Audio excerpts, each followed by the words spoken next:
O sol ainda nem havia aquecido completamente as pedras da pequena ilha de Lindisfarne quando os primeiros sinos começaram a tocar.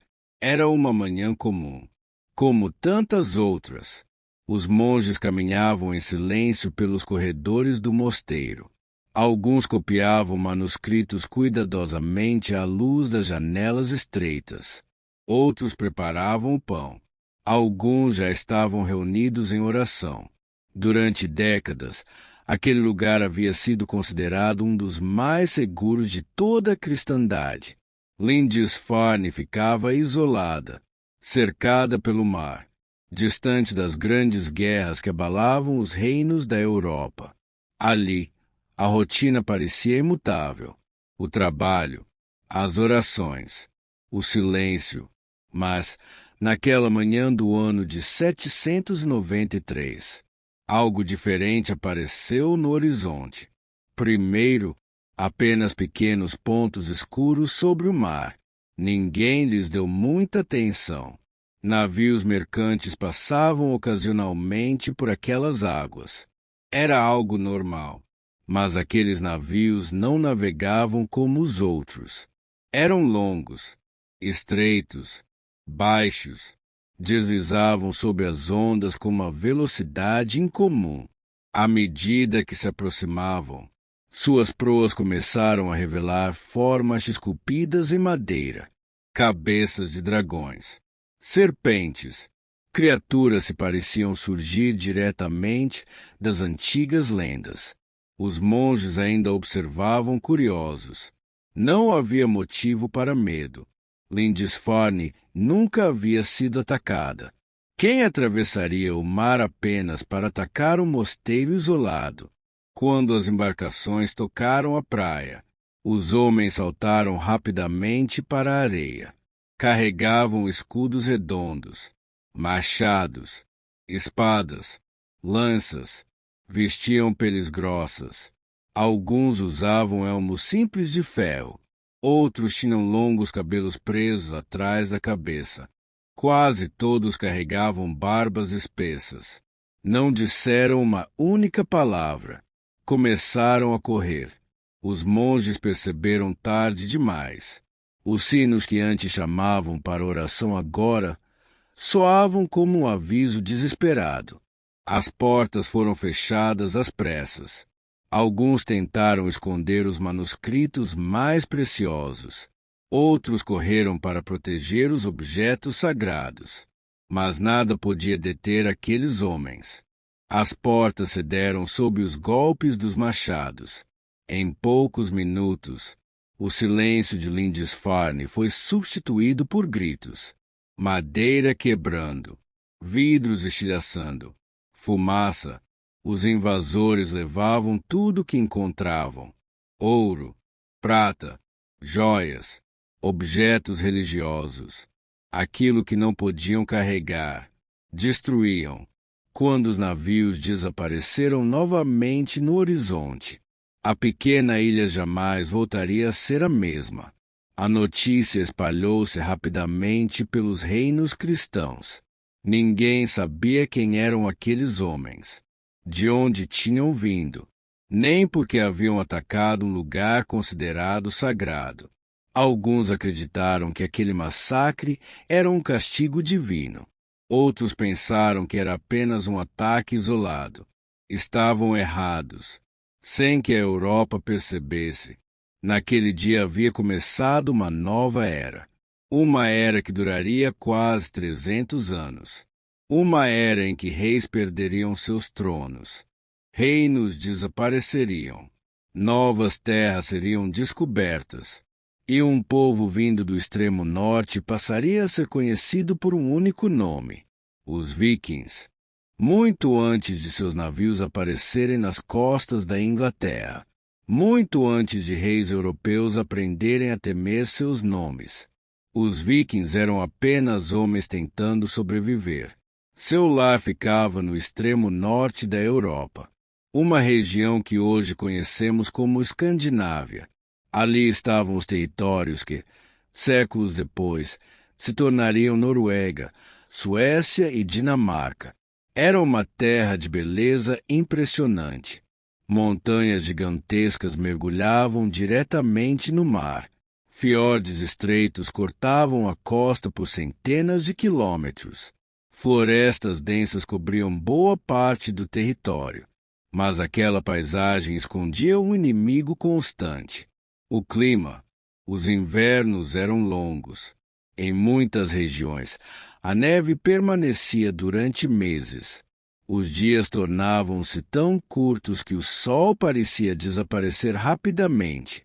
Quando finalmente chegava a primavera, o tempo para plantar e colher era pequeno. A terra fértil existia, mas era limitada.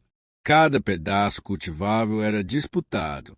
Cada colheita precisava ser suficiente para atravessar o próximo inverno. A sobrevivência dependia de planejamento, de trabalho e de resistência. Foi naquele ambiente que aquele povo começou a desenvolver uma característica que marcaria toda a sua história. Eles aprenderam a nunca depender de uma única fonte de sustento. Cultivavam cevada, aveia e centeio. Criavam ovelhas, cabras e bois. Caçavam nas florestas. Pescavam nos rios e no mar. Cada estação exigia uma habilidade diferente. Cada erro podia significar fome. As casas refletiam essa realidade. Eram construídas quase sempre com madeira. Possuíam telhados cobertos por grama e turfa, que ajudavam a conservar o calor durante os meses mais frios. No centro da construção ficava uma grande fogueira. Era ali que a família cozinhava. Comia, dormia, contava histórias. Durante o inverno, quando as tempestades impediam qualquer viagem, gerações inteiras passavam semanas reunidas naquele mesmo espaço. As crianças cresciam ouvindo relatos sobre antigos heróis, grandes navegadores, guerras, deuses, monstros. Essas histórias não serviam apenas para entreter. Elas ensinavam coragem, honra, lealdade e preparavam os mais jovens para um mundo onde sobreviver nunca era garantido. A sociedade também possuía uma organização própria. No topo estavam os jaros, chefes locais que controlavam terras, riqueza e guerreiros. Abaixo deles viviam os caros, homens e mulheres livres. A maioria da população fazia parte desse grupo. Eram agricultores, pescadores, artesãos e comerciantes. Na base estavam os traus, escravos capturados em guerras ou comprados em mercados. Mesmo assim, a mobilidade social era maior do que em muitas regiões da Europa daquela época. Um homem podia enriquecer, conquistar prestígio, tornar-se líder. O valor de alguém era medido muito mais por sua capacidade do que apenas pelo nascimento. Mas havia um problema que crescia a cada geração. A população aumentava. As terras continuavam as mesmas. Os filhos herdavam propriedades cada vez menores. Para muitos jovens, já não existia espaço suficiente para construir uma nova vida. Era preciso procurar oportunidades além dos fiordes. Naquele momento, ninguém imaginava que essa necessidade acabaria mudando a história do continente, porque os escandinavos possuíam uma vantagem que poucos povos tinham. Viviam voltados para o mar e, pouco a pouco, começaram a dominá-lo como ninguém. Se existe uma invenção que tornou a era viking possível, ela não foi uma espada, nem um machado, foi um navio. Os povos da Escandinávia sempre dependeram do mar. Os fiordes separavam comunidades. Os rios serviam como caminhos naturais. Durante boa parte do ano, navegar era muito mais rápido do que atravessar montanhas cobertas por florestas e neve. Mas, Com o passar das gerações, os construtores nórdicos aperfeiçoaram suas embarcações de uma forma que ninguém mais havia conseguido. Nasceu o Drakkar. O nome significava dragão. E bastava olhar para sua proa para entender o motivo. Muitos eram adornados com enormes cabeças de dragões ou serpentes esculpidas em madeira.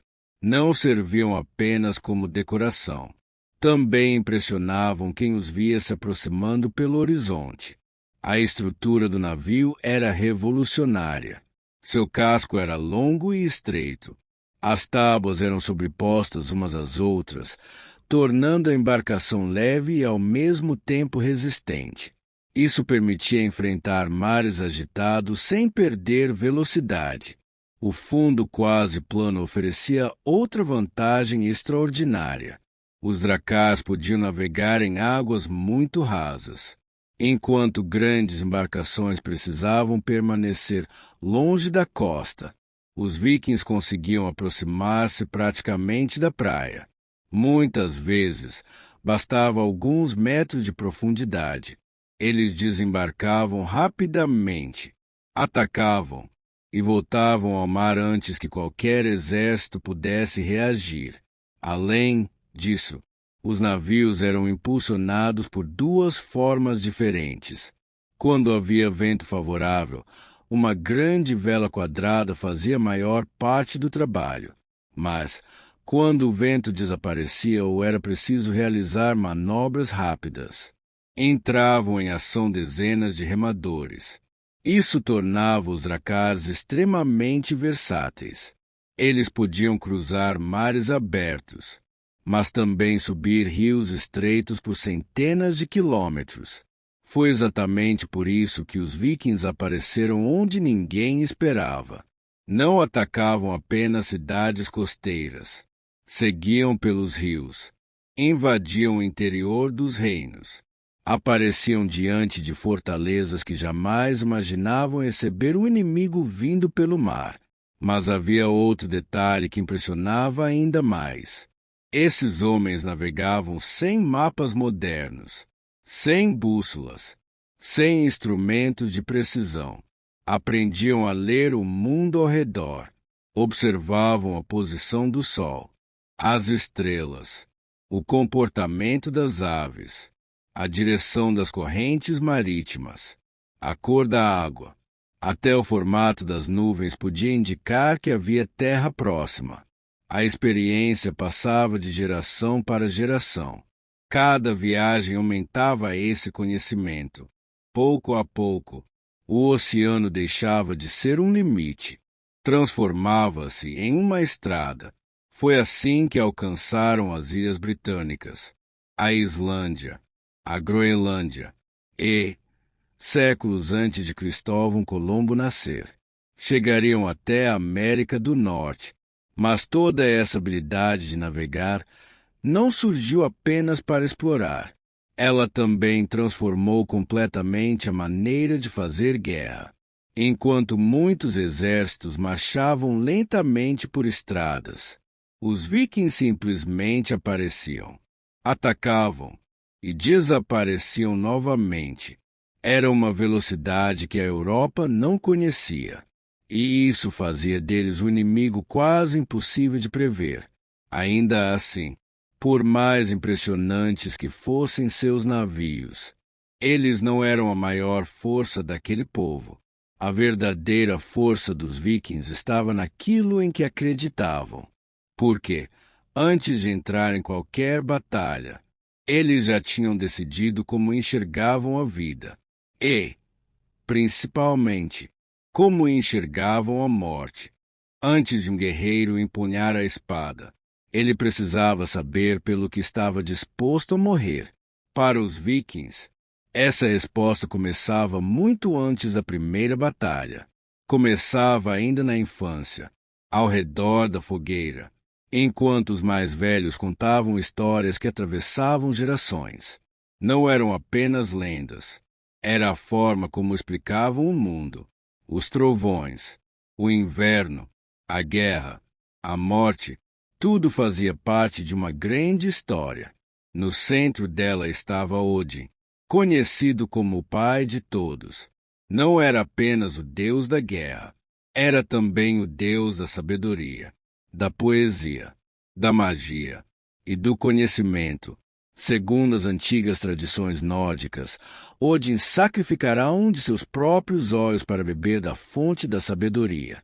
Para aquele povo, o conhecimento tinha um preço, e o maior dos deuses havia aceitado pagá-lo. Também era Odin quem escolhia parte dos guerreiros mortos em combate. Eles eram levados para Valhalla, o grande salão dos heróis. Ali, segundo acreditavam, passariam a eternidade treinando, lutando e festejando, preparando-se para a batalha final do mundo. Mas Odin não governava sozinho. Havia Thor, o deus do trovão, talvez o mais popular entre os homens comuns. Thor era visto como protetor, defensor dos deuses e da humanidade. Seu martelo, Mjolnir, simbolizava força e proteção. Muitos vikings carregavam pequenos pingentes em forma de martelo pendurados no pescoço. Era um símbolo de fé, mas também de identidade. Depois vinha Freyja, deus associada ao amor, à fertilidade, à beleza, mas também à guerra. Segundo algumas tradições, parte dos guerreiros mortos era recebida por ela antes mesmo de chegar a Odin. Existiam ainda Tipslunr, Loki, Balder, Heimdall e dezenas de outras figuras que faziam parte daquele universo. Cada uma representava aspectos diferentes da existência. Mas havia uma característica que tornava essa religião única. Nem mesmo os deuses eram eternos. Os vikings acreditavam que um dia chegaria Ragnarok, o destino final, uma gigantesca batalha onde deuses, monstros e heróis se enfrentariam. Nesse confronto, Odin morreria, Thor também. Muitos dos grandes deuses desapareceriam. O próprio mundo seria destruído. Mas esse fim não significava derrota. Depois da destruição, um novo mundo surgiria, mais puro, renovado. Essa visão influenciava profundamente a maneira como os vikings encaravam a própria vida. Se até os deuses enfrentariam seu destino sem fugir, por que um homem deveria agir de forma diferente? Por isso, coragem era uma virtude, honra era uma obrigação, e a covardia era lembrada por gerações. Morrer em combate não era visto apenas como um fim. Era uma oportunidade de alcançar a glória eterna. Essa mentalidade ajudava a explicar por que tantos guerreiros enfrentavam batalhas aparentemente impossíveis sem recuar. Eles acreditavam que a verdadeira derrota não era morrer, era viver sem honra. Mas existe um detalhe importante. Os vikings não passavam a vida inteira lutando. A maior parte do tempo eram agricultores, pescadores, ferreiros, construtores, pais, mães. A guerra fazia parte de suas vidas, mas não definia tudo o que eram. Ainda assim, quando chegava a primavera e os mares voltavam a ficar navegáveis, muitos homens deixavam suas famílias para trás, entravam em seus navios e seguiam rumo ao desconhecido, não apenas em busca de riquezas, mas também de fama, prestígio e um lugar entre os heróis que, segundo acreditavam, um dia se reuniriam diante de Odin. Era essa combinação entre fé, coragem e habilidade que começava a transformar aqueles navegadores em uma força impossível de ignorar. E o restante da Europa logo descobriria isso. Durante séculos, os reinos da Europa acreditaram que o perigo sempre chegaria por terra. Fortalezas eram construídas para impedir invasões. Exércitos protegiam estradas. Castelos vigiavam fronteiras. Mas ninguém imaginava que o maior perigo surgiria do mar. Depois o ataque a Lindisfarne, outros mosteiros começaram a desaparecer. Primeiro na costa da Inglaterra, depois na Irlanda. Logo vieram ataques à Escócia, à França e a inúmeras pequenas cidades espalhadas pelo litoral. O padrão era sempre parecido. Os dracars apareciam sem aviso, deslizavam silenciosamente até a praia. Os guerreiros desembarcavam, atacavam com velocidade impressionante, tomavam tudo o que podiam carregar e desapareciam antes que qualquer reforço chegasse. Era uma forma de guerra completamente diferente da que os europeus conheciam. Os vikings não procuravam conquistar territórios naquele primeiro momento. Queriam riqueza, prata, ouro, ferramentas, animais, tecidos, tudo que pudesse ser levado para casa. E havia um motivo para os mosteiros serem alvos tão frequentes. Eles eram ricos, guardavam objetos de ouro, prata, relíquias. Além disso, quase nunca possuíam soldados. Os monges viviam para a oração, não para a guerra. Para os vikings, eram alvos fáceis. Mas, conforme os anos passavam, as expedições mudaram. Os ataques deixaram de acontecer apenas durante o verão. Alguns grupos passaram a permanecer no território conquistado durante o inverno. Construíam acampamentos, fortificações improvisadas. Voltavam a atacar quando chegava a primavera. Era o início de uma transformação. Os antigos saqueadores começavam a conhecer profundamente as terras que antes visitavam apenas por alguns dias. E, quanto mais conheciam, mais ambiciosos se tornavam. Enquanto isso, os reis europeus enfrentavam outro problema. Seus exércitos eram lentos. Quando a notícia de um ataque finalmente chegava à capital, os vikings já estavam longe. Mesmo quando conseguiam reunir soldados, os invasores simplesmente embarcavam novamente. O mar era sua rota de fuga. Muitas vezes, nem precisavam lutar. Bastava desaparecer entre os fiordes, rios e enseada que conheciam tão bem. Logo surgiu um novo costume. Alguns reis preferiam pagar para evitar novos ataques. Entregavam grandes quantidades de prata aos chefes vikings. Esperavam comprar paz. Esse pagamento ficou conhecido, especialmente na Inglaterra, como Danegeld. Na prática, era um resgate pago para impedir que cidades inteiras fossem saqueadas. Funcionava, mas apenas por algum tempo. Por quê? Quando os vikings percebiam que um reino estava disposto a pagar, frequentemente voltavam no ano seguinte, pedindo ainda mais. Pouco a pouco, o medo espalhou-se por toda a Europa. Vilas costeiras começaram a construir torres de observação. Em muitos lugares, bastava alguém gritar que havia velas no horizonte. Em poucos minutos, toda a população corria para esconder alimentos, animais e objetos de valor. As igrejas tocavam seus sinos. As portas eram fechadas, mas nem sempre havia tempo suficiente.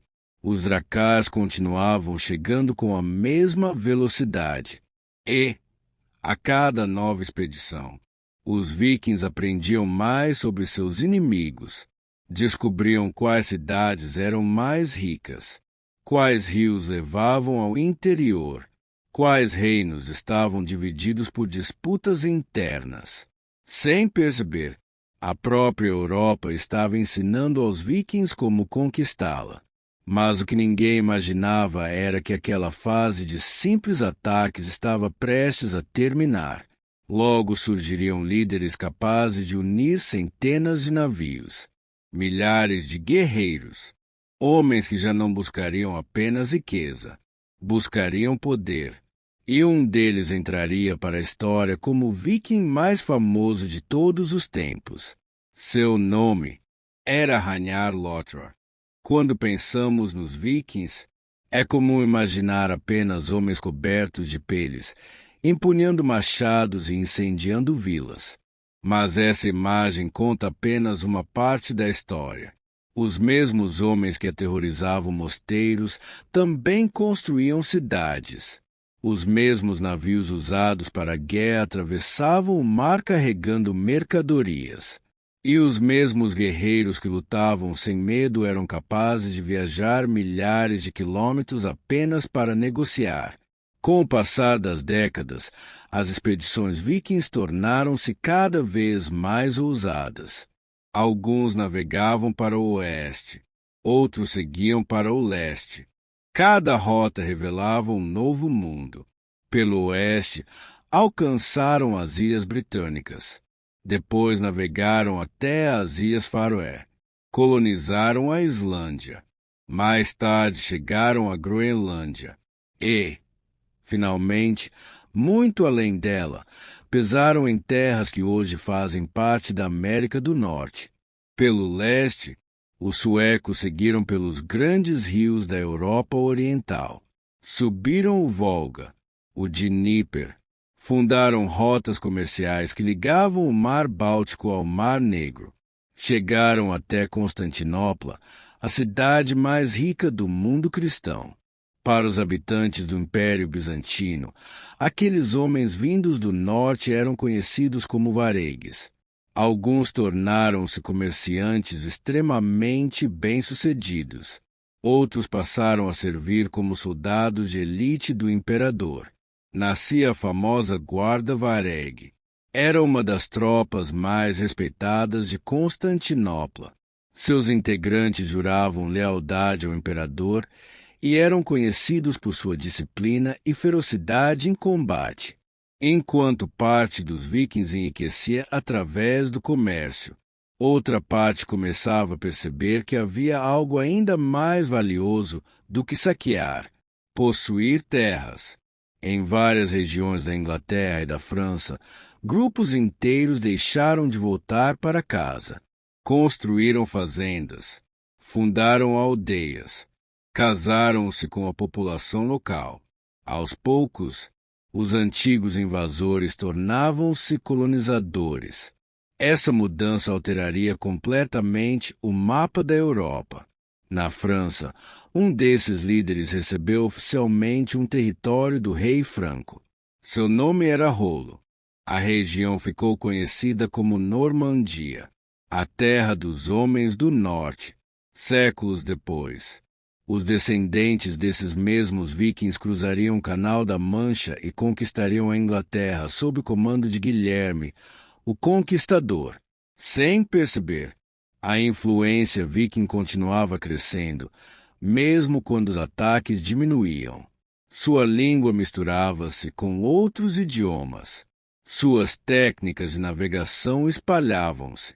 Seus costumes atravessavam fronteiras. Eles já não eram apenas visitantes.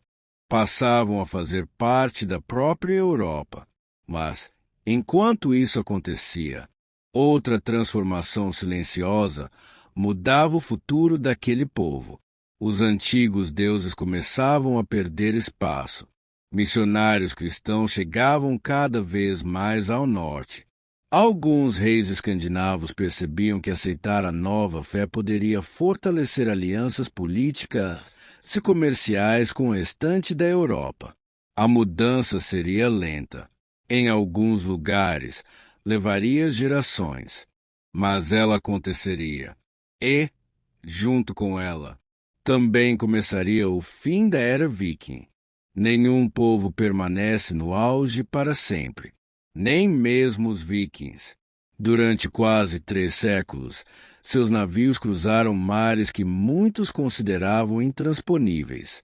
Exploraram ilhas desconhecidas, fundaram cidades, abriram rotas comerciais, derrubaram reinos, mudaram a história da Europa. Mas, enquanto conquistavam o mundo, o próprio mundo também começava a transformá-los. Os reinos europeus aprenderam. As cidades costeiras passaram a construir fortificações. Os exércitos ficaram mais organizados. As marinhas começaram a crescer. Os ataques surpresa já não eram tão fáceis quanto no século VIII. Ao mesmo tempo, a Escandinávia também mudava. Pequenos chefes locais deram lugar a reis mais poderosos. Noruega, Dinamarca, Suécia. Pouco a pouco, surgiam estados mais organizados. A antiga religião nórdica perdia espaço. O cristianismo avançava. Muitos reis perceberam que adotar a nova fé significava fortalecer alianças políticas e comerciais com o restante da Europa. Os antigos templos foram desaparecendo. Os martelos de Thor deram lugar às cruzes. Até mesmo os lendários dracars começaram a mudar. As grandes expedições diminuíram. O comércio tornou-se mais importante do que os saques. Mas ainda existiam homens que acreditavam ser possível reviver os dias de glória. Um deles chamava-se Harald Hardrada. Conhecido como o governante implacável, Harald havia vivido uma vida extraordinária. Lutou ainda jovem nas batalhas pelo trono da Noruega. Serviu durante anos na guarda Vareg, em Constantinopla. Acumulou riqueza, experiência e fama. Quando retornou ao norte, tornou-se rei da Noruega. Mas sua ambição era maior. Em 1066, reuniu uma enorme frota. Centenas de navios, milhares de guerreiros. Seu objetivo era conquistar a Inglaterra. Parecia mais uma expedição viking, como tantas outras. No início, tudo deu certo. Harald venceu uma grande batalha perto da cidade de York. A vitória parecia abrir caminho para conquistar o reino. Mas poucos dias depois, o rei inglês Harold Godwinson chegou com seu exército. Os dois lados encontrarão-se em Stamford Bridge. Os noruegueses foram surpreendidos. Muitos sequer vestiam armaduras completas. Confiavam que a guerra já estava praticamente vencida. O combate foi brutal. Harald lutou até o fim. Segundo as crônicas, foi atingido por uma flecha na garganta. Com sua morte, o exército desmoronou. Dos cerca de 300 navios que haviam partido da Noruega, pouco mais de 20 voltaram para casa. Stamford Bridge não foi apenas uma derrota militar. Para muitos historiadores, foi o encerramento simbólico da era viking. Depois daquela batalha, nunca mais um grande exército viking cruzaria o mar para conquistar a Inglaterra. Uma época chegava ao fim, mas o legado daquele povo estava longe de desaparecer.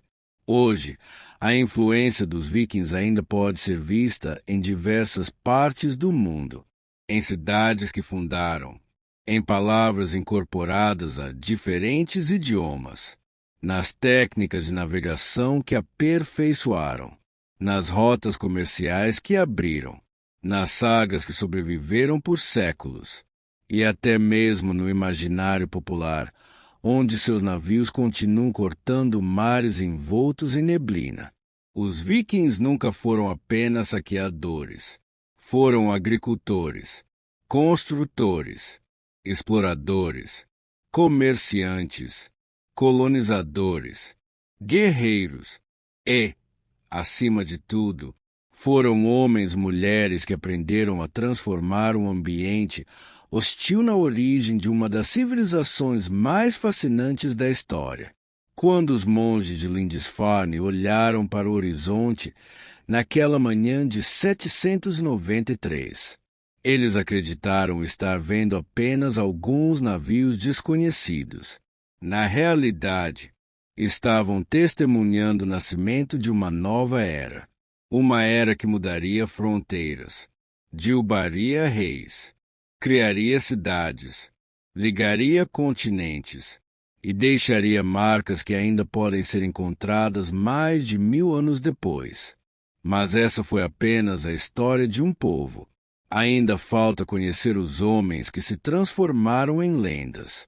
Reis, exploradores, conquistadores. E nenhum deles desperta tantas perguntas quanto o personagem que dominará nosso próximo documentário. Um homem cuja existência mistura história e mito, chamado Ragnar Lothbrok.